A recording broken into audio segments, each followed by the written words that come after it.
आज आपण रोज सिरप बनवणार आहे। त्यासाठी इथे गुलाबाच्या पाकळ्या घेतलेल्या आहेत। ते स्वच्छ पाण्याने 2 ते 3 वेळा धुवून घ्यायच्या आहेत।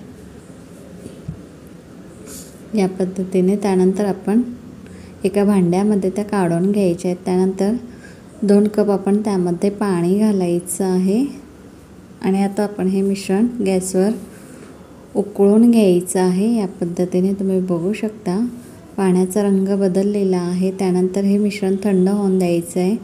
त्यानंतर आपण गाळून घ्यायचं आहे एका गाळणीने एका भांड्यामध्ये। त्यानंतर गाळलेलं पाणी एका आपण पातेल्यामध्ये काढून घ्यायचे। त्यानंतर त्यामध्ये साखर घालायची आहे व कलरसाठी आपण इथे एक बीटरूट घेतलेलं आहे। ते मिक्सरला बारीक काप करून फिरवून घ्यायचे व त्याची पेस्ट करून घ्यायची। त्यानंतर ती पेस्ट आपण गाळून घ्यायची आहे गाळणीने।